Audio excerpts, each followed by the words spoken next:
بسم اللہ الرحمن الرحیم۔ رمضان المبارک قرآن مجید کی بہار کا مہینہ ہے۔ اس مہینے میں ہمیں زیادہ سے زیادہ قرآن مجید کے معارف سے استفادہ کرنے کی کوشش کرنی چاہیے۔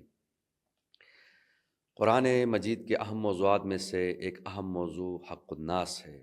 قرآن مجید میں حق الناس کی بہت زیادہ اہمیت اور تاکید ہے، یہاں تک کہ بعض صورتیں جس طرح سورہ مطففین، سورہ حجرات وغیرہ حق الناس کے حوالے سے نازل ہوئی۔ قرآن مجید میں جو سب سے بڑی آیت ہے وہ بھی حق الناس سے متعلق ہے۔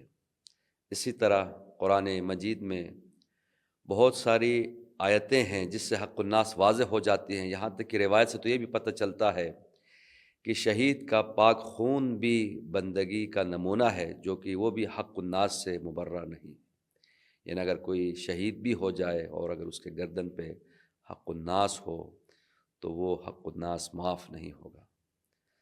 بعض روایات سے یہ معلوم ہوتا ہے کہ حق الناس حق اللہ سے بھی زیادہ اہم ہے، اس لیے کہ جو حق اللہ ہے وہ صرف حق اللہ ہے، لیکن جو حق الناس ہے وہ حق اللہ بھی ہے اور حق الناس بھی ہے، اور جب تک وہ انسان خود معاف نہیں کرے گا خداوند عالم بھی اس کو معاف نہیں کرے گا۔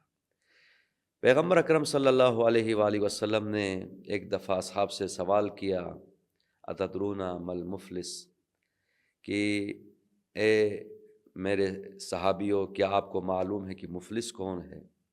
تو انہوں نے جواب دیا، قالوا المفلس فینا من لا درہم لہ ولا متاع، کہ ہمارے نزدیک تو مفلس وہ ہے جس کے پاس درہم و دینار نہ ہو، جس کے پاس پیسے نہ ہو، ان آج کی زبان میں جس کے پاس روپیہ نہ ہو، ڈالر نہ ہو، بینک بیلنس نہ ہو، وہ مفلس ہے۔ تو اس وقت پیغمبر اکرم صلی اللہ علیہ وآلہ وسلم نے فرمایا، المفلس من امتی من یأتی یوم القیامہ بالصلاۃ وصیام وزکوٰۃ، کہ مفلس میری امت میں سے وہ شخص ہے کہ جو روز قیامت اپنی نمازوں کے ساتھ، روزوں کے ساتھ محشر میں آئے گا، یعنی اس نے نمازیں پڑھی ہوں گی، روزے اس نے رکھے ہوں گے، لیکن پھر بھی وہ مفلس محشر کے دن محشور ہوگا۔ کیوں؟ اس لیے کہ اس نے کسی کے ساتھ زبردستی کی ہوگی، کسی پہ ظلم کیا ہوگا، ستم کیا ہوگا، اس نے کسی کی جان اور اس کی آبروزو پہ اس نے تجاوز کیا ہو، یا کسی کا حق کھایا ہو، کسی پہ تہمت لگائی ہو، کسی کا مال چھینا ہو، کسی کا خون بنایا ہو، کسی کا خون بہایا ہو، کسی کو مارا پیٹا ہو۔ تو پیغمبر اکرم صلی اللہ علیہ وآلہ وسلم فرماتے ہیں کہ خداوند عالم اس کے گناہوں کی تلافی کے لیے اس کی حسنات کو ان افراد میں تقسیم کر دیا جائے گا، یعنی جس کے حق میں اس نے ظلم کیا ہے اس مظلوم کی جو گناہ ہیں اس کے تلافی کے لیے اس شخص کے، اس ظالم کے حسنات سے تلافی کیا جائے گا۔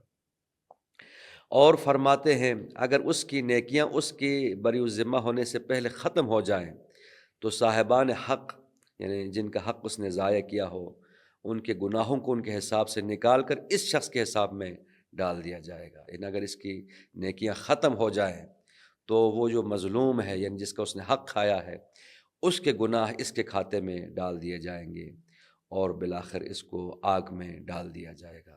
تو حق الناس کی بہت زیادہ اہمیت ہے۔ حق الناس کی اقسام کیا ہیں، اس حوالے سے انشاءاللہ یہ سلسلہ گفتگو جاری رہے گا۔